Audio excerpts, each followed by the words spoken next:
These long dog days of summer, I mean, we just made it through a heat wave. Mama was parched through this heat wave. I was hitting up Dunkin' every single day, and I will continue to probably for the rest of my days, but especially this summer. Dunkin' is helping everyone stay cool this summer with its lineup of refreshers. These drinks are packed with bold, fruity flavors and served ice cold. It's amazing. Dunkin' refreshers are the perfect afternoon pick-me-up. I like to start my morning with them personally, and then sometimes I go back for a second one because I'm just feeling crazy. They come in a variety of delicious flavors, including fan favorites mango pineapple and strawberry dragon fruit. And then for a limited time, there's black cherry and there's pink pineapple. I'm going to tell you something right now, and it's a bold claim, let me tell you, but I stand behind it. Pink pineapple will change your life. It is so good. It has me feeling like I'm sitting in a pool, resort side, just living, honey. It's so yummy. Try your favorite flavor with green tea, sparkling water, lemonade, or Dunkin's all-new limeade. I haven't tried the limeade yet, but I'm going to. Usually I get my drinks made with green tea and occasionally lemonade, but I do really like the green tea. Or if you don't want to build your own, try one of Dunkin's curated refreshers like the Cherry Lime Ricky or the Ultimate Pink Daydream. The Cherry Lime Ricky, scrumptious. I could drink like 3 of these a day. They're so freaking yummy. Head to Dunkin' today and find your favorite refresher. Dunkin' refreshers contain less than 1% fruit juice. Limited time offer. You know what's really terrifying? That unfinished college degree lurking in the background, just sitting there waiting for you. That's where Southern New Hampshire University comes in. With flexible online degree programs, there's no commuting, no rigid schedule, and no more excuses. Plus, they have some of the lowest online tuition rates in the U.S. Visit snhu.edu/morbid to learn more before your degree becomes just another story about what could have been. Every good detective needs a partner to support them on important cases. Think of a State Farm agent like your sidekick, there to help you along the way in your search for coverage. State Farm can help you choose the coverage you need, whether it's for your home, car, boat, or even RV. With so many options, it's nice knowing you have help finding what fits for you so you can get back to solving all of life's bigger cases. Go to statefarm.com or use the award-winning app to connect with a local agent and get a quote. Like a good neighbor, State Farm is there. Hey, weirdos. I'm Ash. And I'm Elena. And this be's Morbids.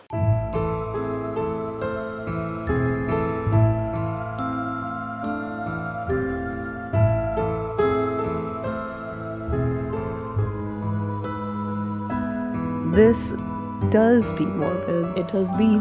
I got COVID from the meet and greet this week. Yeah, she did. I didn't. I did, and the thing is, I knew I would. Yeah. Something inside told me. I walked out onto the stage on Sunday, like to the meet and greet, and I was like, one of us is going to get COVID, and it's probably going to be Elena. Yeah, because COVID just thinks I'm the tits. I'm great. Like, COVID's like, oh my God, I love being there. It's because you don't sleep. It is because I don't sleep. Yeah. This isn't asking for unsolicited health advice. I know I don't sleep well because I have children and stuff and family stress. Yeah. My immune system is shit. Yeah. I'm trying to fix it. But yeah, I get COVID a lot. She does. This is like her 4th time. It happens, you know? I've only had it once. She just knocked on the wall. Yeah, I did. You better believe. Instead of knock on wood, you're like the wall. The wall. Plaster. Although I know that you're you have the good blood type. But I want to know what my blood type is. Yeah. Because I have a pretty rootin' tootin' immune system. Yeah. I mean, I don't think it has anything to do with blood type. Who knows? That was like a thing people said. A past thing. Yeah. I don't know. My immune system is far too focused on my IBS. It's got to deal with that for. Which, you know what? I'm on you don't need to tell me advice, but I am gonna start looking into how to cure. I'm curing my IBS She's this gonna year. Do it. She's Quarter 4, curing my IBS. Quarter 4. It's October 1st today. Mark my words. Q4 by Q1, IBS gone. I'm done. If I have to cut out cheese, so be it. Oh man, I'm gonna probably die a sad, unhappy death without cheese, but that makes me sad. I know. For you. I hate that for you. I gotta figure it out. Because this life I'm living, not good. Yeah, I mean, I constantly feel bad for your tummy. Yeah. It's chronic. And by association, you. And it's so stupid. Like anybody with IBS that's actually tried to figure out their IBS, you go to a GI doctor, they, you know, you have a colonoscopy, you want to die in that moment. Yeah. And then you wake up and they say, you just have IBS. And you're like, oh no, that's crazy. Like, what do I do? And they're like, I don't know. And you're just like, okay. It's so true that's like all they've done so far. Literally. It's just like, yeah, I don't know. They were like, you probably eat really shitty. And I was like, no, I don't actually. I eat pretty root and tootin'. They're like, nah, you do. And they were like, no. I think you do. And then you Google it and it's like, try to avoid potatoes. And I'm like, what? Never. I'm an Irish. Who's going to do that? Not me. Who's going to do that? Although maybe I will quarter four. Hey, I believe in you. Oh, thanks. I believe in you too. Great pajamas over there. Thank you. I'm wearing silky pajamas right now because I'm sick. So I'm wearing my pajamas. Pajamas. You know. As you but should. my fancy ones. They're nice. The color, they're like a jewel toned emerald and they look very nice with Big Red's hair over there. Thank you. I'm in a place of calling Elena Big Red It's and true, she is in that place. I can't be stopped. I can't be sad. And now other it. people are doing it. Yeah. You guys can do it too. You guys can all do it. Do it. Hey weirdos, I'm Ash and that's I'm Big Red. I'm still Big Red. Well, anything else that we're doing quarter four?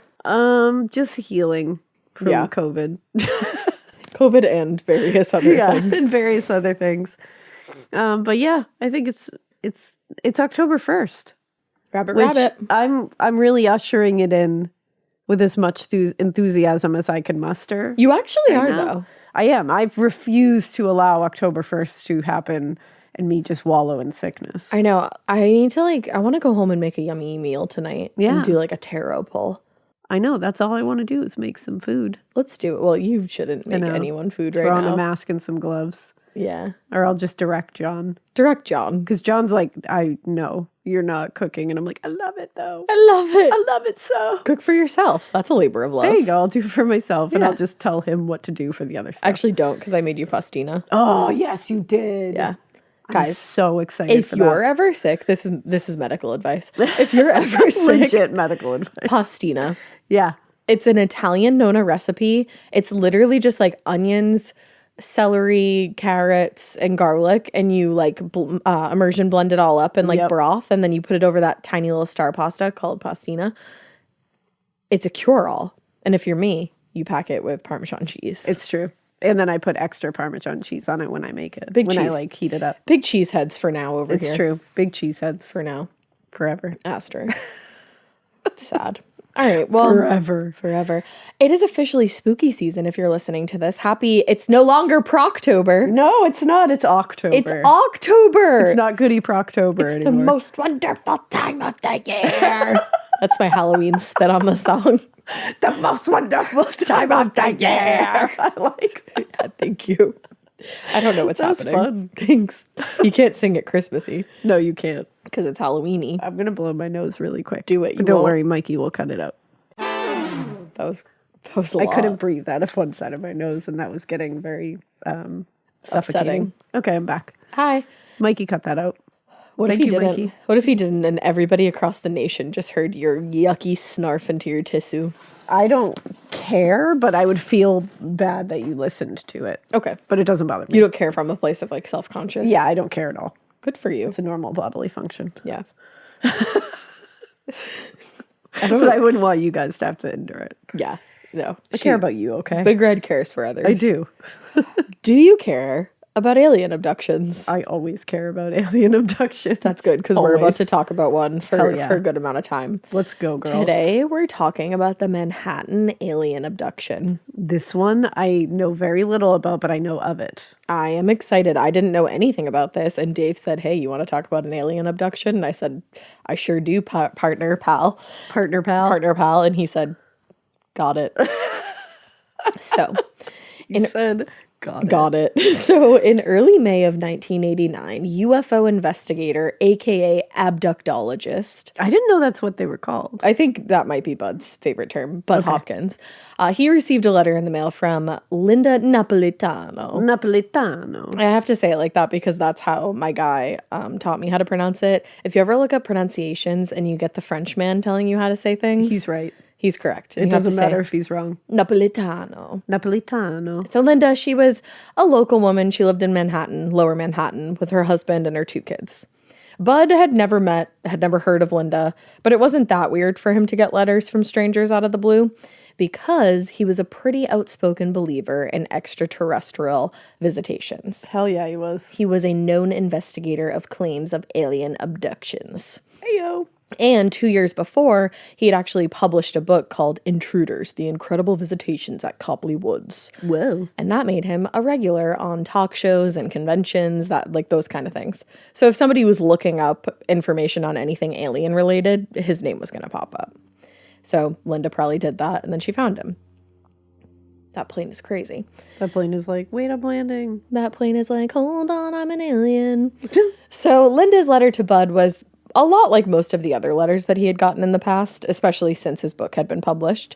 She wrote to him and she said, I'm a 41-year-old wife and mother. I came across your book Intruders sometime last year on a shopping trip. I read only a portion of it and then I had to put it down.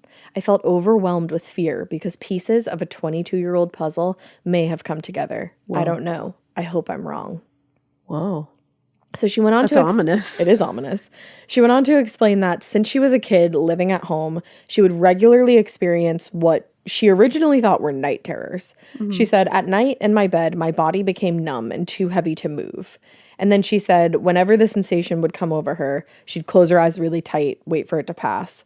But she always had what she said was the strange feeling that someone was there, a shrouded or hooded person. You're having sleep paralysis. Or maybe, I don't know. Maybe, yeah, maybe. There's crazy shit in this world. And in others. You are correct. So she went to her parents, but they were like, yeah, you're having bad dreams. And she just continued to have these experiences off and on for the next 5 years. She even went to a doctor later. She thought maybe she was having some kind of health problem that was causing the numbness. Yeah, you don't know. But after an examination, they determined she was in perfect health. So she got married to her husband, Steve, when she was about 25. And that's when the experiences kind of started to taper off until they just stopped altogether. But then, one day, a few months after she had her first baby, she was looking at a picture of herself, and she noticed that her nose looked crooked, like it had been broken at some point. And she was like, wait a second, why is my nose all crooked? She said, I looked in the mirror, and I touched that area of my nose, and there was a small bump. So that sudden discovery caused her to panic. She hadn't had any health problems since she had been to the doctor a few years earlier. And to her, it felt like everything had been going well for a while now. Yeah. So she immediately scheduled an appointment with a specialist to find out if she needed to be concerned about this bump. And luckily, she was able to get an appointment in a couple weeks. And she told Bud about this. She said, he examined the inside and the outside of my nose, which was quite embarrassing to me. And she said she was incredibly relieved when the doctor told her the bump was just cartilage that built up after whatever surgery she had on her nose, and there was nothing to worry about. But that relief quickly turned to confusion because she said, I've never had any kind of surgery on my nose. And she said, I've actually never had any surgery at all for that matter. Interesting. So that didn't make any sense. And she said, he looked at me real funny and said, I definitely had surgery. So instead of going back and forth, she was just like, okay. And then she left the office. She was like, sounds good. So in her letter to Bud, she laid out experiences like these, and she told them she had pretty much come to believe that what she was dealing with was some kind of contact with extraterrestrials, and she hoped maybe he would know how to help her. Yeah. Later, Bud said, virtually every detail Linda recounted in her 22-year saga of mysterious, disturbing events was familiar to me from other UFO abduction cases. Damn. So, in his interviews with other abductees, the majority had described having long, thin needles or metallic probes. You've been probed! You've been probed! Being inserted into their bodies, and they felt like they had undergone some kind of, like, exploratory surgery. That sounds awful. Yeah, it does. So after reading Linda's letter, Bud wasted no time reaching out to her, and he was like, we got to meet in person, girl. We got to talk about this. So a few days after they spoke on the phone, Linda arrived at Bud's office, where they met in person for the very first time.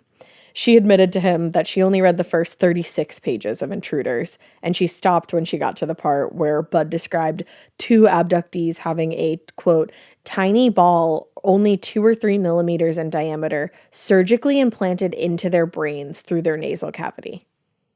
Oh, damn. Yeah. Given her experience with the ear, nose, and throat specialist, that description terrified her so much she said she couldn't read any further. Oh, I don't blame her on that one. Because she's like, is that what I'm going through? I don't want to picture that happened to me. So after 14 years of bizarre and very terrifying experiences in the night, she was now convinced that she had been experimented on and she was the victim of some unwanted surgery. Holy shit. At the time, Bud had been working with a pretty large group of abductees. He was holding support group meetings in his apartment, and he was doing one-on-one hypnosis sessions to kind of unblock locked memories. I love Bud. I do too. I don't know anything about Bud. Look up a picture of Bud. He's an adorable man. What is his name? Budd Hopkins. Budd Hopkins. Yeah. So he was doing these hypnosis sessions one-on-one. He was doing support meetings all in his apartment.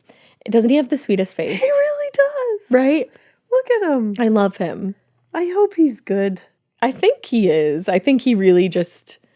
If he's not, I don't want to know. Right at the top of this, You know? I think aliens are real. Yeah. I do. know if they abduct us in the night and stick things in our brains. Yeah, I think I don't they're know about that. pretty uninterested in us as a whole, but Yeah. I don't know. Yeah. There's something else. There's something else, and I think it's a little crazy to think that something else is one thing. Oh yeah, there's not one part of me believes one, that we're alone in this universe, Nope. or two, that we have any fucking clue what is out there. Yeah. Like, I think we have no clue. And I don't think it's just aliens. Like, No. like your typical picture of an alien. I think Yeah. there's many things that are probably Yeah. in the universe and in sure. probably other universe. Yep. I. So true. According to Bud's wife, Carol Rainey, who's also beautiful, Google her picture, their apartment was constantly filled with abductees, all hoping that Bud could provide some sort of psychological relief. And he really wanted to. I think his quest was pure. Love Carol. Carol's a queen. Yeah. So most of the information about the abductions that informed Bud's work came from the hypnosis sessions that he was doing with these people. And that's where he developed his theory about extraterrestrial abductions of humans. Carol said, they were surveying humankind and intruding their lives in the same way that we intrude into the lives of wildlife that we want to track and follow. Yeah. Which at its core is pretty simple. I was going to say very simple. Makes sense. Yeah. Now, Carol Rainey, was a documentary filmmaker at the time.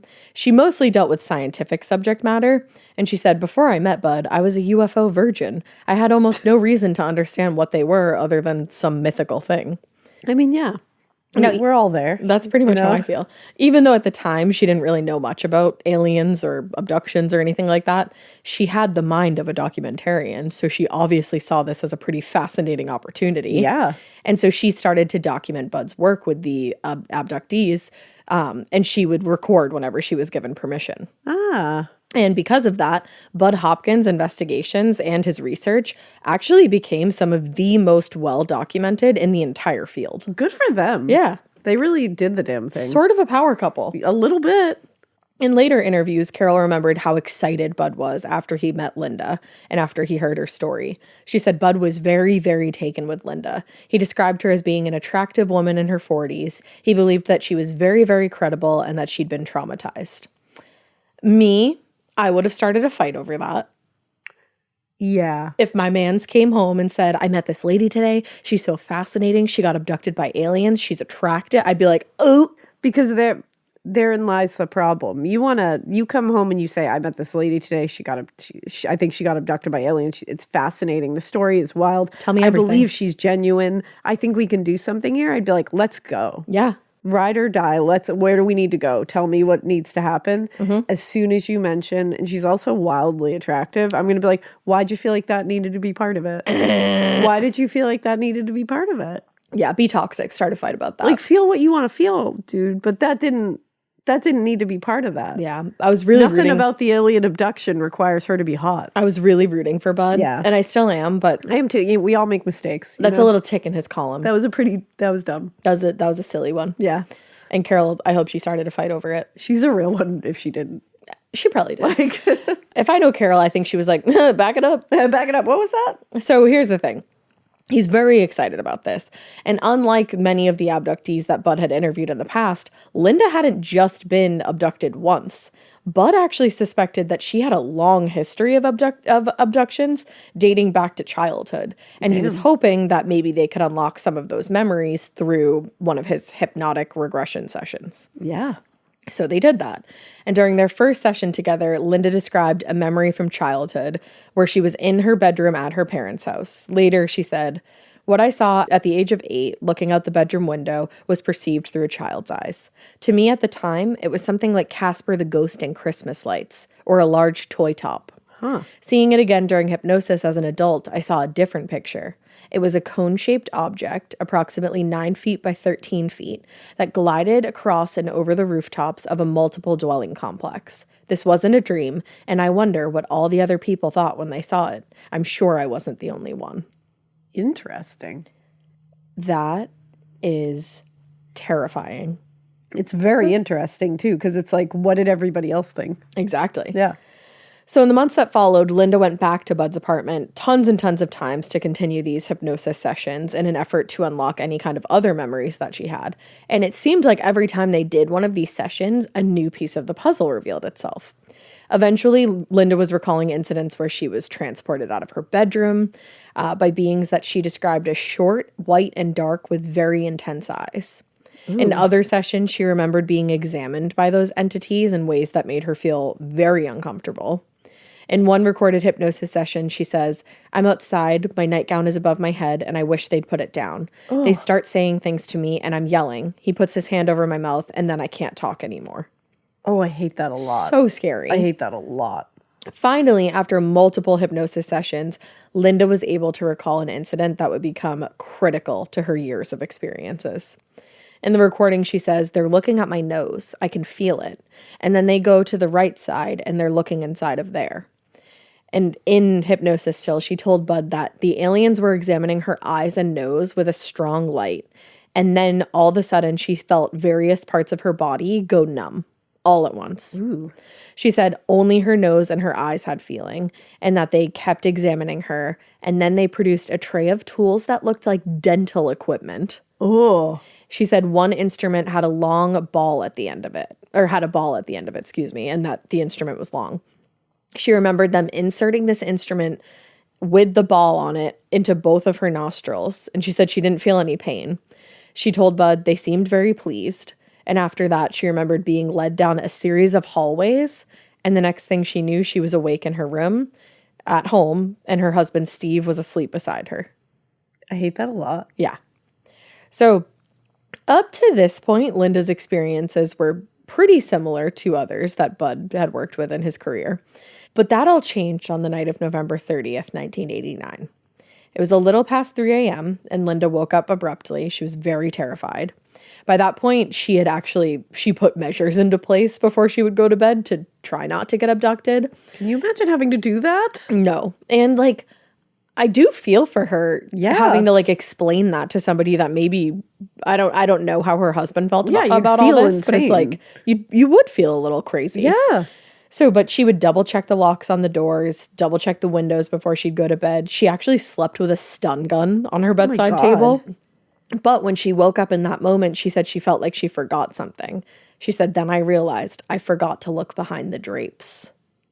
Shut up. So I was like, that's horror movie shit. Shut up immediately. She said suddenly she felt her body go completely numb, like it always did when she was about to get abducted. And she said she sensed a presence in the room, just like all the other times. She said she felt herself rise off the bed like she was being lifted from a sleeping position. And it seemed to her that she was floating toward the window, then through the window, and out into the air.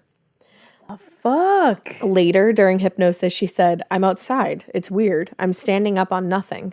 And they take me up all the way up. It opens almost like a clam." So for Linda, this experience wasn't super different from all the others. She was taken into an unfamiliar aircraft, examined by the beings, and then she was returned to her bed. This happened a lot before. Yeah, you know. And the next day she called Budd first thing in the morning to tell him what happened. And he was like, get your ass here immediately. We are doing hypnosis. Yeah. Got to document what happens in hypnosis. So she continues her hypnosis sessions with Budd. She participated in his support group on a pretty regular basis in the year that followed. And she was really like slowly building out her memories and expanding the narrative and becoming more informed about what was happening to her. Yeah, she wanted to be a part of it. Then in February of 1991, Budd got a letter that would elevate Linda's case to a level of legitimacy very rarely seen by UFO researchers. Damn. Or abductologists. If you're nasty. If you're nasty. So the envelope arrived at Budd's apartment with the note, personal and important, scrawled on the outside. As somebody who dealt with controversial and a lot of times very personal subjects, it wasn't that strange for him to get a letter like that. But it was clear once he opened the envelope that this one was different. The letter read, Dear Mr. Hopkins, my partner and I are police officers. We have been in a serious dilemma because of our strict profession and our lack of knowledge on this subject. Now, what followed was a 2-page story that would forever change the lives of Budd, Linda, and Budd's wife, Carol. Let's go. The letter was signed Police Officers Dan and Richard and described what was to them a very baffling experience that they had on November 30th, 1989. Oh, excuse you. If that date sounds familiar to you, It that's does. the night that Linda woke up after all her precautions, but she had forgot looking behind the drapes and she drifted up outside of her window. Oh my goodness. I always wonder what the odds are of this, because when it's one story, you're like, all right, Maybe. it's one story, sure, like fun to listen to, whatever. But it's these mass ones where it's like a bunch of people, like what happened to in the Berkshires and stuff, which we'll talk about eventually. Or even the one that you covered. Betty and Barney Hill. Yeah, Betty and Barney Hill incident. It's like when more people are involved and see things, you just wonder, like, how? Yeah. How? That's if not UFO, why a UFO shaped? Exactly. That's the thing. Like, it does make you think. There's something. I think there is. That's the thing. There's something. There is.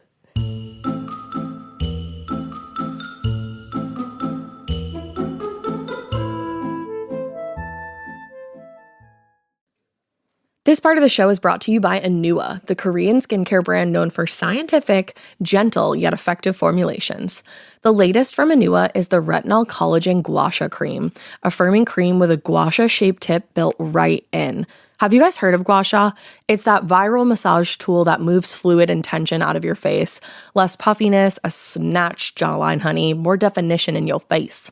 Retinol firms and reduces fine lines, and collagen keeps your skin plump and structured. This cream has both of those things, arguably the most optimal combo for that snatched, lifted look all in one step. I am obsessed with the Gua Sha cream.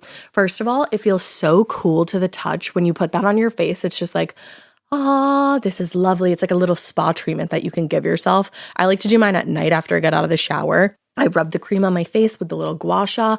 I'm sculpting that jawline, honey. I got it on the cheekbones. And actually, I had a facial the other day, and the lady doing my facial, the professional, she said, do you use a gua sha at home? And I said, I do. And I said, how did you know that? And she said, I didn't have those little like bumps in my chin or like different areas like that. So she could tell that I was using the gua sha. And I said, oh my God. I just feel like I wake up less puffy in the morning when I do it the night before. But you can do it whenever you want to. I, 10 out of 10, recommend this product. The Anua Gua Sha Cream Value Set is available at anua.com, already discounted. Use code MORBID for an extra 10% off. That's ANUA.com, code MORBID. Getting scared is one thing. Getting a thrill is, well, you want more of those in your life. The Genesis GV70 is built to thrill, baby. A thrilling yet elegant design always makes driving the GV70 an exciting adventure. Its powerful athletic stance screams performance and turns heads. Everybody's looking at you, girl. or boy or whoever. Command the road and experience a class-leading standard 300 horsepower. Oh my God. Plus, discover the different dynamic drive modes for all different terrains. Choose between the different terrain modes for whatever road conditions you may encounter. The Genesis GV70's award-winning technology and performance lets you drive with comfort and drive with confidence all at the same time. It's an exciting SUV with intuitive tech that can make your ride smooth even when the road isn't. And its blind spot cameras allow you to see what's next to you. It's like having eyes on the side of your head. That's pretty iconic. Its performance, by the way, is measured not only in power, but in how it makes you feel confident, sexy. The Genesis GV70. Learn more at genesis.com and feel the GV70. Every good detective needs a partner to support them on important cases. Think of a State Farm agent like your sidekick, there to help you along the way in your search for coverage. State Farm can help you choose the coverage you need, whether it's for your home, car, boat, or even RV. With so many options, it's nice knowing you have help finding what fits for you so you can get back to solving all of life's bigger cases. Go to statefarm.com or use the award-winning app to connect with a local agent and get a quote. Like a good neighbor, State Farm is there. So, according to the writers, they had been out on patrol near FDR Drive in Manhattan around 3:30 in the morning when they saw a, quote, strange oval hovering over the top of an apartment building 2 or 3 blocks from where we were sitting. Damn. They said they watched as the colors emitted by the shape changed from red to orange and then to blue. And they said things got considerably stranger when the shape lowered towards a building, and they watched as a, quote, little girl or woman wearing a full nightgown was floating in midair in a bright beam of whitish blue, looking like an angel.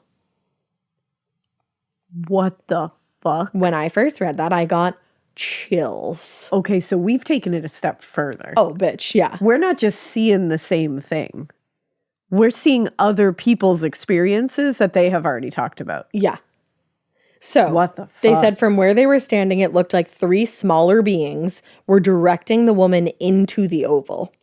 So they said once they were inside this massive object, the thing changed colors again. And then it disappeared into the Hudson River and never came back out. It disappeared into the river? Into the Hudson River. They wrote, on top of our fear of getting involved, we were also carrying a load of guilt because we didn't help her and we don't know what's become of her.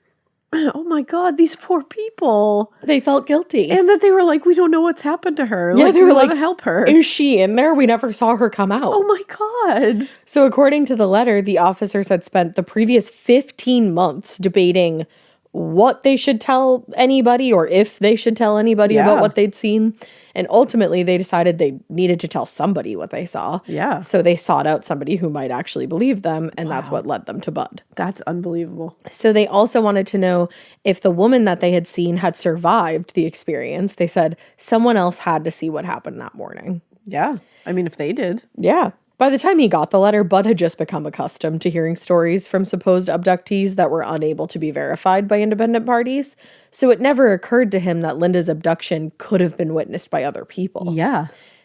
Even in New York City, the city that never sleeps, it shuts down for a little while. And Linda's abduction happened in the very early hours of the morning. So he was like, I don't know. Like, I don't think anybody saw it. Yeah. But if these 2 police officers had witnessed the incident, Budd thought, well, then it's entirely possible that other people might have seen something. Of course. And if they were out there, he was going to find them. Hell yeah, he was. So after he got the letter from Richard and Dan, he called Linda, and the 2 of them met at his apartment later that afternoon. The letter was remarkable for many, many reasons. For one thing, it appeared to corroborate so many aspects from Linda's account that she'd given Budd a year and a half earlier at this point. And they also correctly identified the approximate time and location of the abduction. Wow. And how could they do that? Confirmed the color, the shape of the unidentified craft, the lights it emitted, and even the color of the nightgown that Linda was wearing that night. Yeah. Like, that's the part that gets me. All the details are like, check, check, check. So at first, Linda was like, I don't know what to make of this. And she said maybe they had seen somebody else who lived near her get abducted. She like couldn't fathom that it was her. She's like, I don't know. Maybe my neighbor got abducted that night. She's like, maybe it wasn't me. And Bud was like, I'm sure it's possible that maybe they saw something else, but it's equally possible and more likely that they saw you get abducted. And if that was the case, these two were an invaluable asset in proving the validity of these experiences that people have. So Bud insisted that it was incredibly important they do everything they could to keep their account of that night separate from Linda's. And he laid out a strategy where if either man contacted him again, he would try to get their version of events on tape or at least written down. And he urged Linda, he said, if either of these guys reach out to you, don't speak to them, just call me or Carol. Yeah. Because that way they could ensure that neither of the stories were tainted. That makes sense. Which I was like, all right. Look at him doing real, like, investigative work. Yeah, and I feel like that really proves to me that his intent was pure here. Yeah. Because otherwise he would be like, I don't know, you guys can talk to each other and figure it out. Yeah, he was really, like you just said, trying to do it the scientific way. So despite having agreed to Bud's strategy, just 2 weeks after he got the letter, Bud got a call from Linda, who was very upset. Richard and Dan, she said, had shown up at her house a few hours earlier and asked to speak with her. And she told Bud that she asked to see their identification, and they showed her gold badges through the peephole in her door, so she was worried that since they were detectives, she couldn't turn them away. According to Linda, one of them, Richard, was very nice, very polite, and the other guy, Dan, seemed kind of angry and hostile, and she was actually worried that he might assault her if she wasn't fully cooperative with them. So she was nervous. Yeah. So Richard explained to her that they wanted to know how she managed to levitate outside of her window, 12 stories up from the street. Valid question, I think. He said, we've been feeling pretty bad about what's happened, and he asked if there was anything they could do to help. And it was at that point that she said there was, and she said, contact Budd Hopkins. Yeah. Apparently, she said that request changed the tone of the discussion. Ooh. They both made it very clear that their work was of very sensitive nature, and they wanted to remain anonymous. Okay. So Linda was like, okay, I understand. And she suggested that maybe they could record their account of the event on an audio tape and send it to Bud at the address where they sent the letter. Yeah. And she said Richard looked like he was going to break down and cry, but they agreed to make a recording, and then they left the apartment. Okay.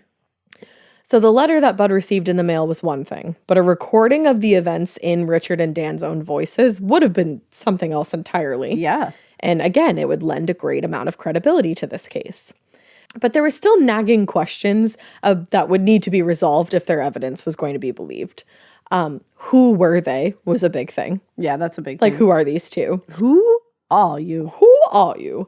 Carol said later, the entrance of Dan and Richard into Linda's story, that was like a shot of adrenaline. Whether they were policemen or agents, nobody knew. Okay. All they knew was that Richard had identified them both as police officers in his letter, but then when they went and visited Linda, she said they were detectives. Oh, okay. That's different. It is different. And now they're like, who are these fucking guys?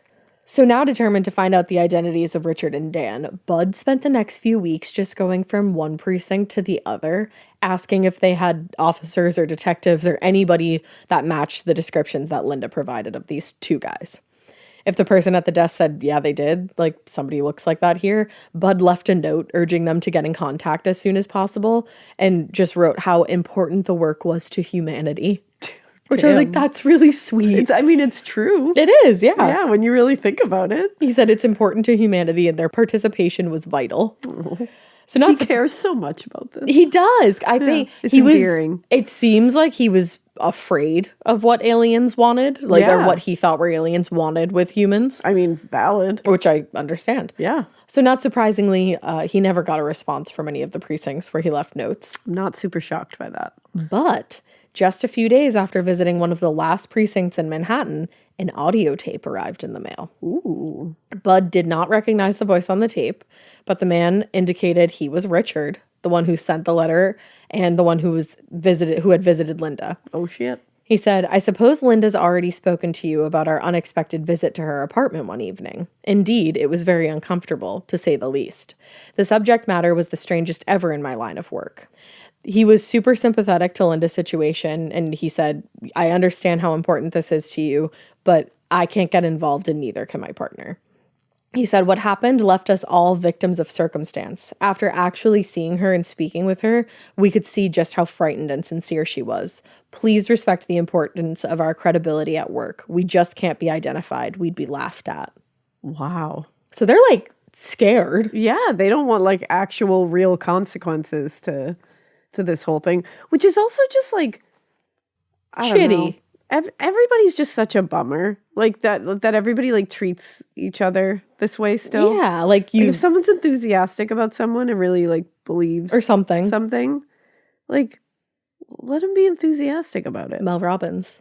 Yeah. Let them. Just let them. Let them. I feel like we all like, especially adults, everybody gets too up in everybody's like shit and like judges people for enthusiasm about something just because it's not their thing. Right, or because they think it's crazy. Yeah, it's like, I don't know. I think we just need to stop sucking so much. We probably should try that. Yeah. Let's give it a go. Let's try that. We haven't tried that yet. So Not collectively. as a society, we have yet to try not sucking so much. I think we should give it a shot. Yeah, I think it's just one of those things. Give it a shot. See what happens. 1, 2, 3, go. All right, I'm trying. right, let's let's see go. if you all are.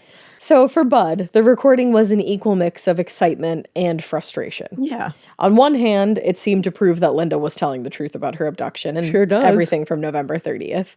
But on the other hand, it was all pretty meaningless if these guys weren't willing to come forward and identify themselves publicly and like go on record. Of course. What he needed were additional witnesses to corroborate Linda's story. And to his great surprise, that's exactly what he got in the weeks that followed. Oh, honey.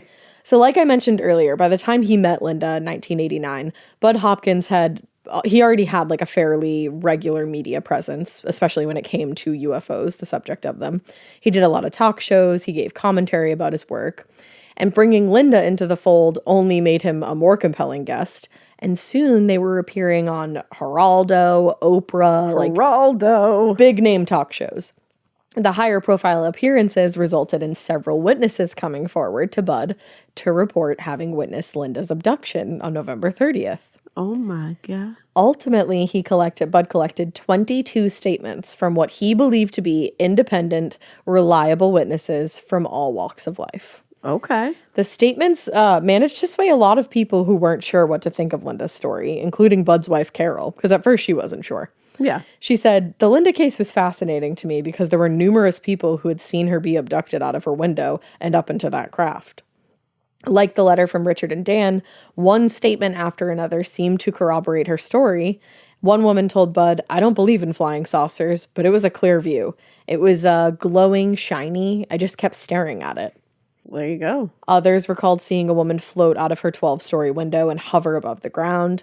And some just kept it simple, saying, we were scared. We didn't know what was going on. I had no fucking clue what was going on. I just knew it terrified me. I would be in that category. Yeah, truly. Yeah, like seeing a woman float outside of her window would be unusual enough for a lot of people to remember. Yeah, I think I'd just be like, I don't know what the fuck's going on, but I know I don't like it. I hate it here. Yeah. And here's the thing, like, again, seeing a woman float outside of her window, most people would remember that no matter what. Yeah. But what also helped a lot of people remember with a lot of clarity was that the abduction actually coincided with a blackout across that specific neighborhood. One witness called Janet remembered that she was driving toward the Brooklyn Bridge and she just stopped to light a cigarette when all the lights went out. Ooh. I was like, that's like some shit out of a movie. That's terrifying. She said, my first impression was they're making a movie. And she said she remembered thinking, what did they do to the bridge? It didn't look real. But she said what she remembered most were the lights emanating from the object in the sky. Ooh, She said to Budd, first it looked like an explosion almost because it was so red and white. That's what caught me. And then the red subdued and it got white. Then I saw these balls. They all just tumbled out. And from the distance, I thought it was a little girl. Oh. Which is the second time now that somebody said that. Absolutely. Another witness who was delivering newspapers at the time also remembered the blackout, particularly because it allowed him to see also the craft of the lights in the sky with much more clarity. He said, I'd been working at the New York Post delivering newspapers out in Queens for almost 20 years, and on the way back I could take the bridge. I was confronted with a blackout, the truck dying, and all of a sudden I saw a bunch of lights in front of me. I didn't know what I was looking at, and then I saw what it was. It scared the heck out of me. And then I saw a woman coming out a window.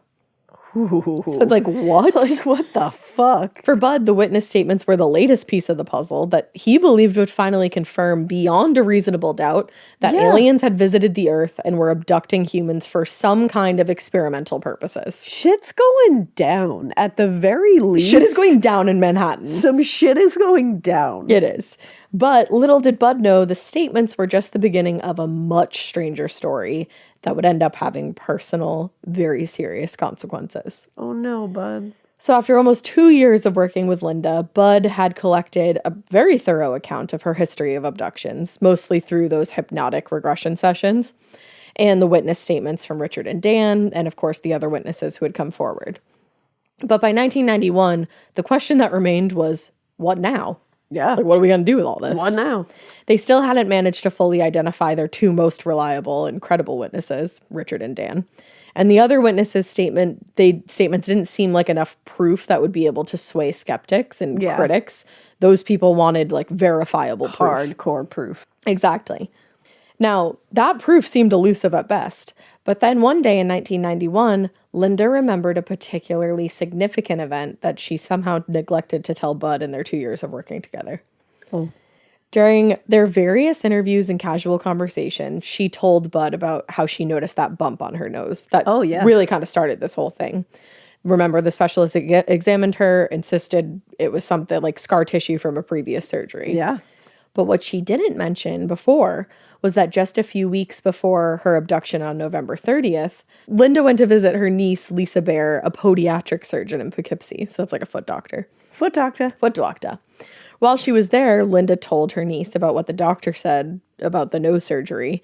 And she also was telling her about frequent nosebleeds that she kept getting. Dang. So, seeing that the situation was causing her aunt a lot of distress, Lisa suggested that she take an x-ray of Linda's nose, so at the very least she could set her mind at ease about any potential illnesses. And what they discovered was shocking. Oh, man. According to Linda, she said the only x-ray machine she had in her office was the one she used to x-ray people's feet. So she had to get down on the floor and stick her head under the machine in order for Linda to capture the image.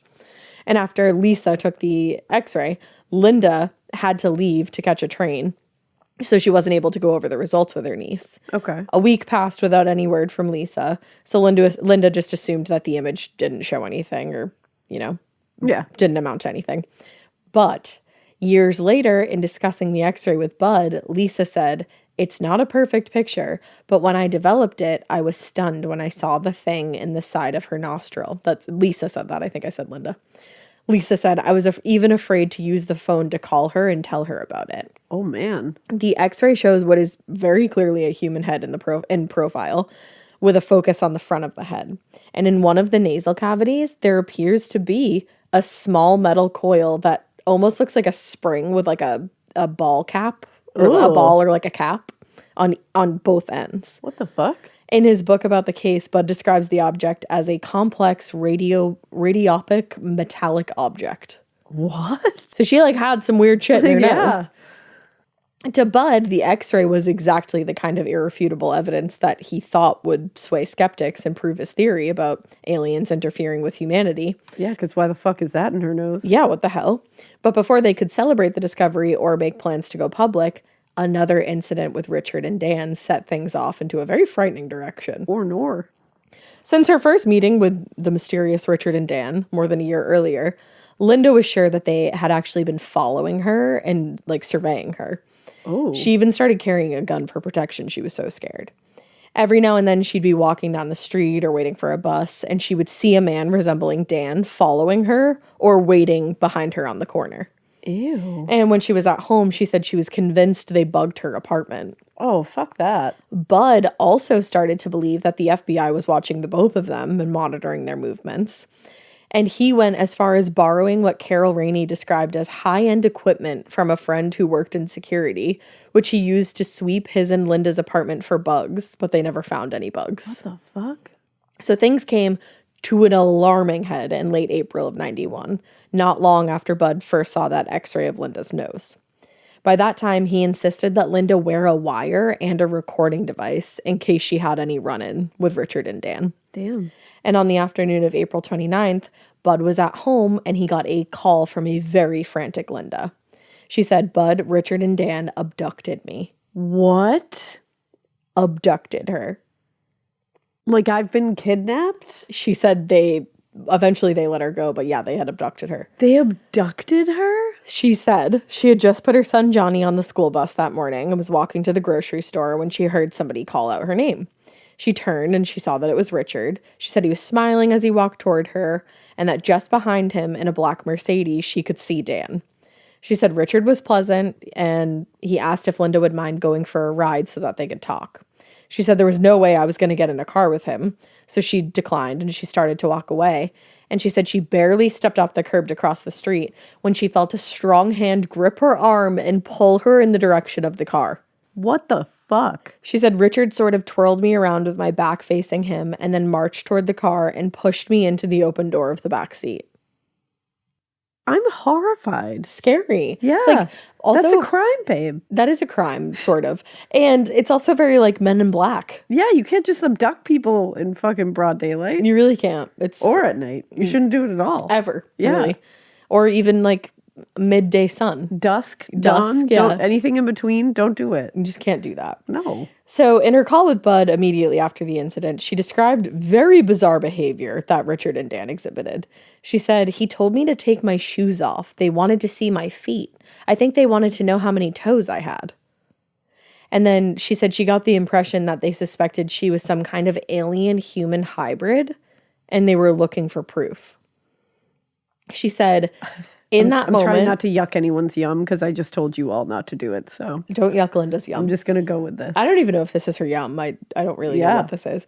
So in that moment, she said she had the sense to start the recorder that Budd gave her. And on the recording, you can hear a faint argument between Linda and an unidentified man. What the fuck? On the tape, the man is accusing Linda of recording the conversation. And she's like, no, it's not on. It's not recording. Like, I just have this. But what's not caught on the tape is the moment where Linda pulled the gun from her purse and pointed it at both of them. Shut up. She said this caused Dan to pull the car to the side of the road, and they let Linda out, and she just ran home and called Budd immediately. What the fuck? So after hearing Linda's story, Budd was like, oh my God, you need to come over here. Like, are you okay? Yeah. And he said we should also do a hypnosis session to see if we can document some details of the event that might help us finally identify these two fuckers. As luck would have it, during the hypnosis session, Linda did recall some details about the car. During the session, she realized it wasn't a Mercedes, but it was a Rolls-Royce with diplomatic plates. What? She said she also remembered seeing a decal in the window with the United Nations logo on it. Shut the fuck up. By that time, Budd and Linda had deduced that Richard and Dan were not police officers or detectives like they previously thought. Budd now strongly suspected that they held some kind of position of authority, like even more. Like it. So now he wondered if it was possible that they were like private security for a diplomat or maybe a member of the United Nations, or they were, like part of that themselves. Yeah. So in the days that followed, Budd and Linda reviewed video footage of recent events held at the United Nations building. And in one, Linda claimed to recognize one of the men in the background as Dan. What the fuck? The man in question was in the company of, I'm so sorry if I butcher this, I looked it up.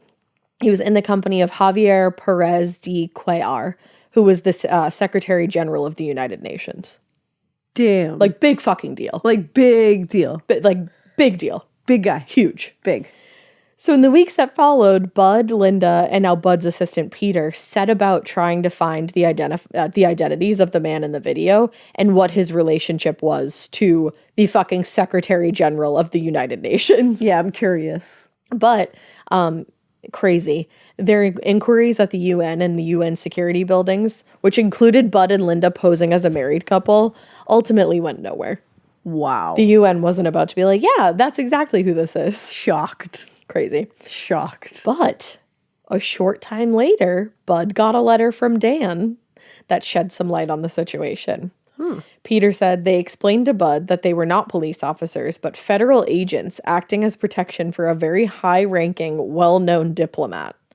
What the fuck? So now they figured that the important man in question definitely was Perez de Cuellar. Of course. You know? Yeah. For Budd, oh, I know. you know, You better believe I know. for Budd, he felt like all the pieces were falling into place. He was finally onto something big, and as a result, the relevant government agencies had taken notice and were now on their trail, making sure that Budd and his associates didn't expose anything that would create like mass hysteria or mass pandemonium, you know? Which, like, at this point in I time, get it. do we really, is this so far-fetched? Especially now, That's the thing. in these here streets in 2025. I understand why Budd felt like this. I understand it now. Like, Yeah. maybe back then people were like, yeah, no, that sounds crazy. Like, the government doesn't do that. Yeah. Like, why would high-ranking officials want Even to care. quiet things? You Like, know? that's not what Super happens. nuts. But now, yeah. Yeah. You just never know.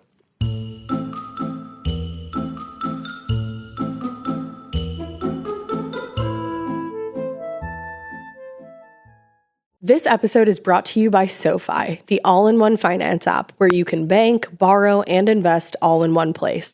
Let's talk about bank accounts for a second. The average bank savings rate is 0.39% in interest. You're earning pennies on your savings, and it doesn't have to be that way. But with SoFi's high-yield checkings and savings, the money barely making moves sitting in your savings account can earn over 8 times the national average savings rate with eligible direct deposit. No account or overdraft fees. We love transparency. You can get your paycheck up to 2 days early, plus get up to a $300 welcome bonus when you sign up with eligible direct deposit. Sign up for SoFi checking and savings at SoFi.com/morbid. SoFi checking and savings is offered through SoFi Bank NA, member FDIC. Terms apply.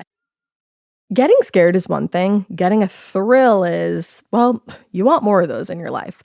The Genesis GV70 is built to thrill, baby. A thrilling yet elegant design always makes driving the GV70 an exciting adventure. Its powerful athletic stance screams performance and turns heads. Everybody's looking at you, girl, or boy, or whoever. Command the road and experience a class-leading standard 300 horsepower. Oh my God. Plus, discover the different dynamic drive modes for all different terrains. Choose between the different terrain modes for whatever road conditions you may encounter. The Genesis GV70's award-winning technology and performance lets you drive with comfort and drive with confidence all at the same time. It's an exciting SUV with intuitive tech that can make your ride smooth even when the road isn't. And its blind spot cameras allow you to see what's next to you. It's like having eyes on the side of your head. That's pretty iconic. Its performance, by the way, is measured not only in power, but in how it makes you feel confident, sexy. The Genesis GV70. Learn more at genesis.com and feel the GV70.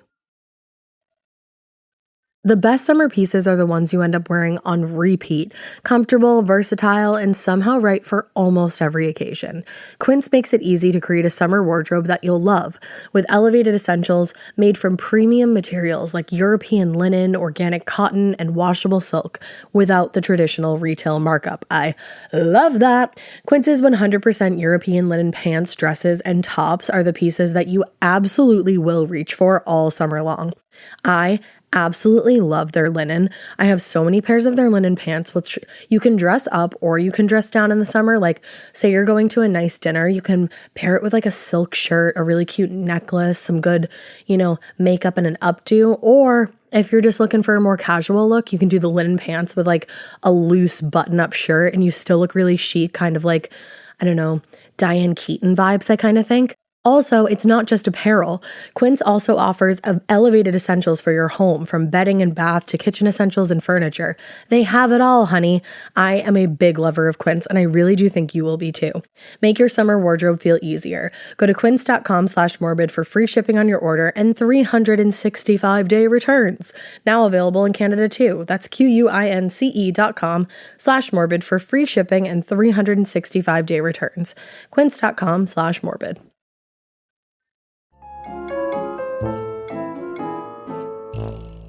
So the knowledge that they were being followed and, were probably potentially in danger probably should have put them off for a little bit. Yeah. But for Budd, it was exciting, and it proved that he was on the cusp of making the biggest discovery of yeah. his career and something that the modern world had never seen.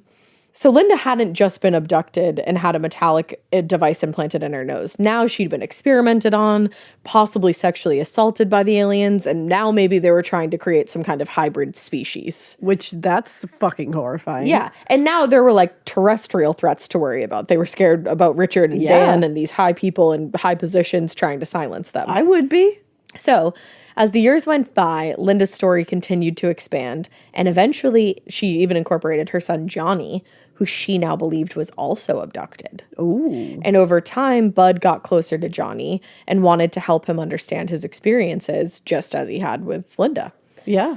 But Carol, remember our girl Carol? Of course, I remember Carol. She remembered one night when it occurred to Budd that the aliens weren't only interested in individuals, but possibly bloodlines.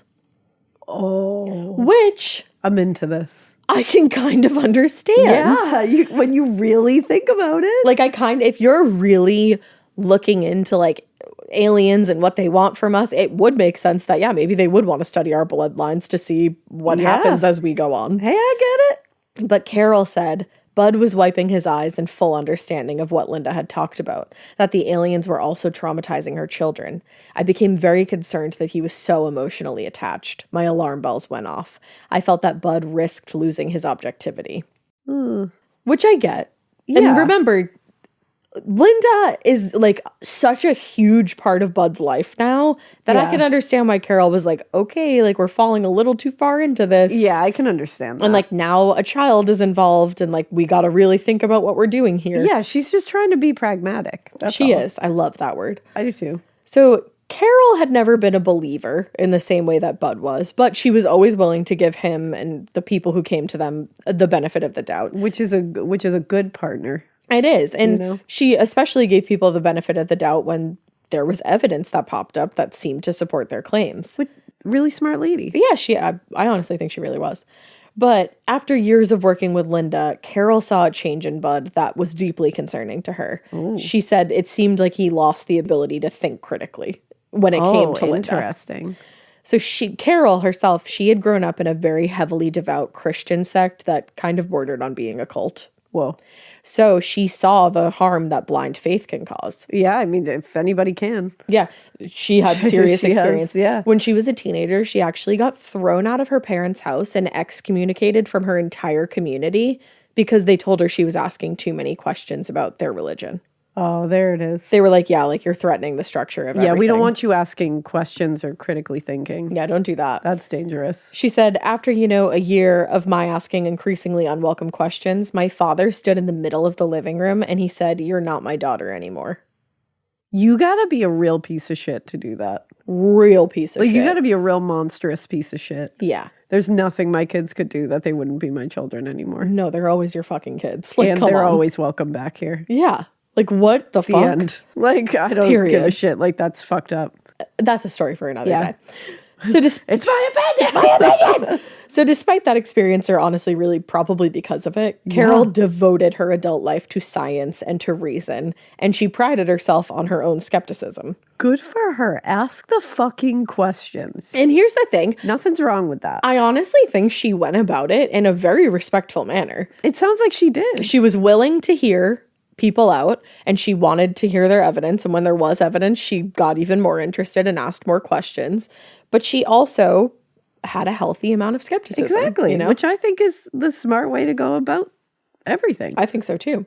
So at first she was obviously fascinated by Linda and Linda's story. She found Linda to be, she said, dynamic, engaging, personable, exactly the kind of person a documentary filmmaker would want on camera. Yeah. But she said at the same time, her story did seem credible in the beginning. There were nearly 24 witnesses who corroborated the story.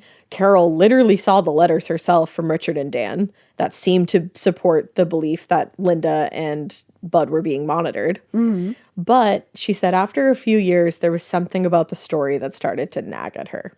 She said, it felt like every time, and she's talking about Linda. Yeah. She said it felt like every time she went out to grocery shop, something strange happened to her. The story just kept on rolling. Yeah. Which I get. Which I would question that. And, if Linda's story had been contained and maybe only affected her, it probably wouldn't have bothered Carol so much. No. But Budd was now drawn so deeply into, like, at this point, a very bizarre conspiracy. Yeah. That it wasn't just threatening his professional reputation, but also his physical health. Yeah, and I get that. And the thing that really pushed Carol to the edge, she said, was when Linda started incorporating Johnny, her son, into the conspiracy. Yeah, see, that's where I would take a big step back. Yeah. So she didn't really have a clear plan or a strategy at first, but she did what felt most natural to her as a documentarian. She went back to the very beginning and she reviewed all the evidence piece by piece. Good for her, man. From the moment Linda entered their lives, remember, Carol had been filming everything, and Budd had actually been recording their calls, like, with permission. Yeah. So there was countless hours of telephone conversations, group sessions, hypnosis sessions that documented almost every moment of Linda and Budd's relationship, which is kind of crazy. Yeah. Now, the first thing that jumped out at Carol was Linda's demeanor, she said, during the hypnosis sessions. After years with Budd, Carol saw countless people hypnotized, and she was familiar with, like, the drowsy, incoherent state that they usually got into during the process. She said, though, that Linda's hypnosis sessions were different. Carol said, this is her words, she didn't sound the way others did when they were deep down. She had a clear, coherent narrative. I just didn't believe she was under hypnosis. Interesting. The other thing that emerged during her review of the years of the tapes was the way that Linda's story took shape throughout the years. Yeah. She said, to me, it began to seem almost too perfect. And it occurred to Carol that whenever Budd started to direct his attention somewhere else, Linda always seemed to have a way of reeling him back in with some outrageous detail or event or, goings-ons. She knew she could get him. By the time that Budd's book about the incident was published in 1996, the story had become so outrageously unrealistic that it seemed impossible that anybody would believe it, Carol thought. Damn. She said, it was paced like a thriller, full of otherworldly treachery, forbidden love, UFOs over Manhattan, lusty and dangerous Secret Service agents, a prince from afar, more forbidden love, an X-ray alien implant, and her abduction into a spacecraft accompanied by a famous mafia don.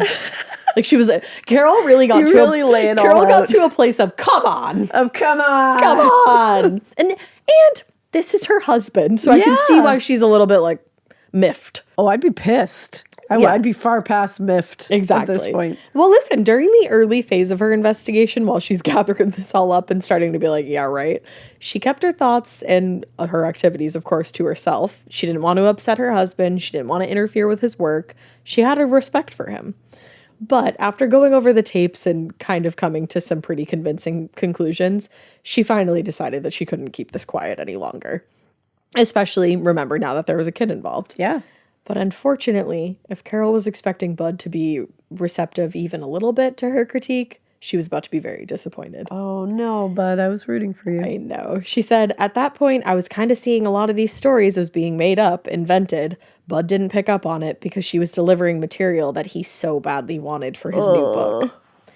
Budd had invested years of time, money, emotion into Linda's story, and as far as Carol could tell, he needed the story to be true at this point. Yeah. Not only for the book, but because he had built so much of his theory about everything else on things that happened to Linda since you never want to put all your eggs in one basket. And like he very much was. And Carol was honestly like, I think Carol not only like loved her husband and respected her husband so much, but also respected the way he went about his work. So when she saw him kind of veering off his path of like pure, let's look at this scientifically and let's do this the right way. And like you just said, kind of putting all his eggs in one basket, she was like, you're veering off course here. Yeah, like you're losing yourself. Exactly. You're losing who I know in this like smart guy who in this story. Thinks. Yeah. So she knew that if she wanted to convince Budd to be more skeptical of Linda's claim, she was going to have to attack the evidence that corroborated the story. Yeah. Especially those witness statements and specifically the letters from Richard and Dan, because those were the thing that really sent Budd into orbit. Which like you get why he got so excited and encouraged by that. Linda is saying, and here's the thing, I don't know. Yeah, I don't know her life. I'm just telling you all sides of the story. Yeah. But, like, I get why Budd believed what Linda was saying, and she's got things to back it up, and letters are coming in, and this, that, and the other Exactly. thing. So, we're on Carol's side right now, though. Yeah. So, to Carol, it seemed unlikely that all 22 witnesses were lying, But when she went back and reviewed the interviews that Budd had conducted with them, it occurred to her that maybe Budd had a larger influence on their statements than he meant to.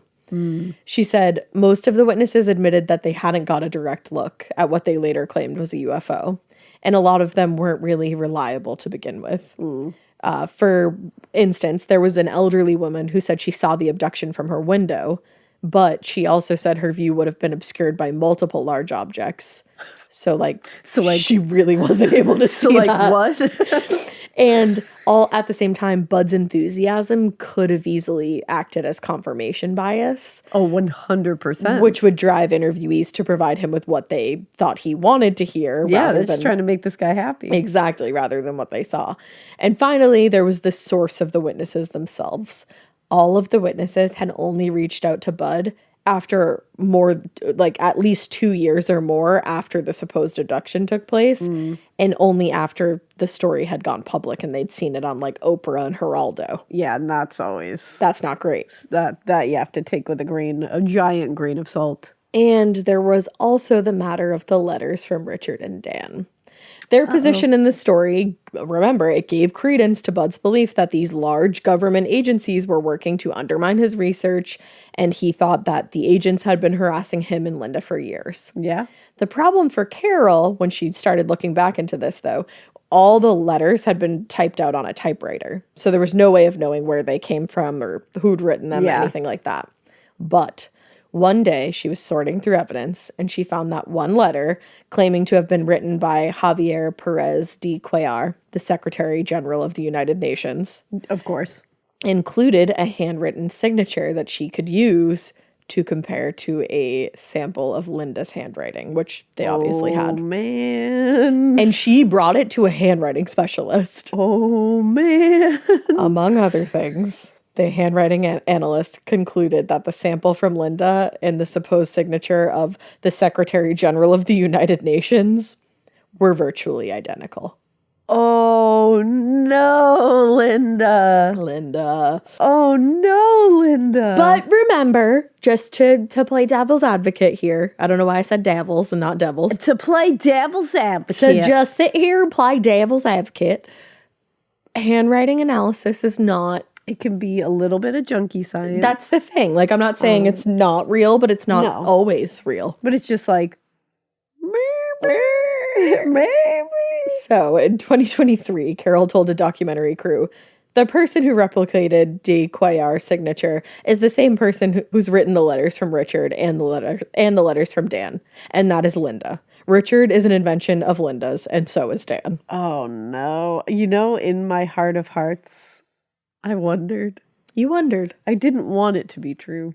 I wanted it to be that they were real and they saw her flying up into a UFO. I wanted that so bad. I wanted it really big. It's exciting. Every part of me You can see why a lot of people would want it so bad. It's fucking exciting. Yeah. After all she learned, though, Carol came to the conclusion that Linda had read Budd's books and knew exactly what he was looking for. That made her easy to manipulate him, especially after he became very emotionally and also financially invested in the case. So Carol confronted Budd with everything, including the handwriting analysis. Oh, man. But she said he refused to believe anything she brought to him. And years later, after the book was published, he continued to support Linda and defended her story. Here's my question. So, I think we're about to answer it. Okay. I think we're about to answer it. Okay. Because I'm sitting here and going, no way. No way. No, but I let my Carol got there too. Okay. So after the publication of Witnessed in 1996, which obviously was the whole Linda abduction story and Linda everything. Budd and Linda continued working together to promote the book. They appeared on talk shows, conventions, all around the country. And during that period, Budd and Carol's relationship continued to decline until they finally got divorced in 2006. But they held on for 10 more years. Damn. I mean, who knows how long the divorce took to become final, but damn. Yeah. Carol said, I felt that Budd had lost his objectivity. I don't know if it was through the Linda case or earlier than that. I couldn't respect what I heard him do to people who were vulnerable. I was literally sick of the whole business, and the only thing I could do was to speak out about it. Carol. Fucking Carol. Honestly, Carol's a bad bitch. She really is. She's for science. I love Carol. I love Carol too. I really love Carol. She's a writer. We should look more into her. We should. Into her writing. Carol. And a documentarian. Carol, yeah. And Carol. a scientist. Forever. She rocks. Queen bee. So after his divorce from Carol, Budd started a relationship with ufologist. Ufologist. That's what last podcast on the left calls them. Ufologist. I don't know if that's right or shout not. out to the boys. But that's what they say, and it makes me laugh every time. And or abductologist. Yeah. He started a relationship with a woman named Leslie Keene who shared his interests. Okay. And they remained together until Budd passed away in 2011 from cancer. Aw. So for more than a decade, Budd touted the major significance of Linda's case, but he did eventually move on to other subjects, and Linda just kind of faded back into regular life. Wow. Yeah. In the years since, she's been on a handful of TV shows about, alien abductions, and she gives interviews every now and again. And to this day, she stands by her story, and she maintains that every aspect of it is true to the best of her memory. Okay, hey, I'm not here. I wasn't there, so I'm not going to sit here and tell her that she's wrong. I am going to inquire about what was going on with Budd. I don't know. I'm like, what was going on there? I don't know. I don't know because I wasn't there. Maybe it's they just were my just like question. Good besties. Yeah, it's just my question of like, what was going on there? I don't know. But again, I know nothing. Me either. So. Well, after her divorce from Budd in 2006, our girl Carol continued working to debunk Linda's story, and she really wanted to expose Linda as a fraud. Which, you can imagine, she harbored some fucking resentment. Yeah, I kind of get it. She published her investigation of the story on her own website, and since it's been republished on many, many internet platforms. And in the years after, she became a regular speaker at skeptic events, and she frequently gave interviews on the subject of alien abduction hoaxes. Wow. Including those where her husband was involved, or her former husband. On September 17th, 2023, though, after a period of illness, Carol passed away from natural causes at St. Anne's Hospital in Fall River, Massachusetts. Oh, no. Recently, when asked why Carol worked so hard to undermine her claims, Linda told a reporter, "She's a bitch. She used my case and me and my family as a tool to get even with Budd." And that is the story of the Manhattan alien abduction. Firmly Team Carol over here. I just gonna say, Yeah. I'm not saying anything wasn't true. No. I'm not saying that you guys were doing anything illicit together, But Linda and Budd. But I just find myself firmly on Team Carol. Same. Because that was mean to say. It was mean to say, That was especially mean to after say. she died. She died and she couldn't respond to it. That's not cool. Yeah, you just say no comment. You just say, you know what? I don't have anything to say. But about also her. at the same time, if I was Linda and that had happened to me and I did get abducted by aliens, I probably wouldn't like Carol either. That's very true. And again, we don't know. And we don't know. So we can't come from either side, We just can't. I just really like Carol. That's all. I felt drawn to her. I felt drawn to Carol. Yeah. It's the same thing on Carol from Housewives of New York. I think I just love a Carol. Yeah. And you know what, Linda? If it really happened to you, I hope you can prove it. And I hope you're okay, because that's a lot of trauma. That's a lot of trauma if that really happened to you. It's like the fourth kind. Exactly. The third kind? What kind? So many kinds. All Has the ever kinds, seen that really. movie? It's really bad. So yeah. I'm on cold medicine, so I'm out. I'm in outer space right now. I'm one of the fourth kinds. And you're wearing green. And I'm wearing green. I'm an actual extraterrestrial. I actually think I am. Yeah. I don't think I'm from this planet. Every day I feel more and more like I'm not either. Okay, cool. Felt that since I was little. Yeah. So I don't think we're of this earth. always felt that. Feel it more every day. No. Yeah. I like this universe. I think we just need to I don't know what we need to do. Everybody just You said that so calm. I was did. sat. I was like, what had do we need to thoughts, do? And then I was like, no. Because at first I was like, I think we need to just let people, if they believe in aliens, which I believe. If you believe in aliens, because I think there's something out there. I don't know what it is. Yeah. But I think we should let people believe what they want to believe with that. But I understand that it can become messy when other people get involved and it becomes bigger than just a personal belief of this is what's happening. Yeah, it's sad that it is really sad that Bud's marriage kind of like got fucked up That's the because thing, of a like- project he was working on. And then like the mention of like kids being involved. I think it just like it can And then, get like, messy very quickly. I hate that 2 women were fighting. That's like the I always thing. hate that. Yeah, I hate seeing that because like let's ladies support ladies. That's the thing. Women supporting women. Humans support humans. That's the thing. We're not good at that right now. So that's something we do need to get better at, everybody. I know. Women start supporting women. Yeah, please, and people thank you. support people. Yeah, I just think this is a wild story. It is a wild story. It's fascinating. It's one we'll never really have full. And you know what though? Here I was just thinking. Sorry, I completely interrupted don't you. worry, But I gotta get this out. I'm literally in outer space. You said so- I'm just rolling. Yeah, I'm just going. I'm rolling with the homies. Seeing what comes out. Here's the thing: people abduct people. Yeah. Why wouldn't aliens abduct people? Yeah. You know, like maybe they do. They probably just want to know what the fuck's going on down We here. abduct each other. They're probably wondering why we have such a sick ass planet and why we're completely shitting all over it. So Do they're you know like, what, what's going though? on down there? You guys, it's like political, so if you don't want to, you don't have to. But I subscribe to Aaron Parnas's Substack, and he does this thing where once a week he only gives you good news. Oh, that's nice. So I love that part of it. And I found out that a part of the Earth's atmosphere healed itself. Oh, I found that out too. Yeah. That is great. I was so happy. Yeah. That's really nice to see. Yeah.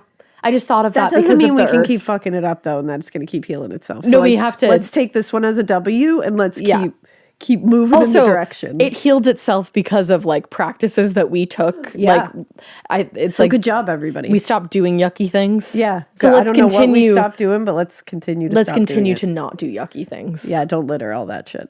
And that's our message to you. That is very eloquently said message. So we hope you keep listening. We hope you keep it weird. But not so weird that you get abducted by aliens, because I don't want any of you to float up into the sky in your nightgown and be all upset and have to get in a fight with everybody about whether it happened or not. And if the government gets involved, I don't really know what I can do to help you. So you know what? Don't get probed. I don't want you to get probed.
Ever walk past a place for rent and wish you could just take a peek inside?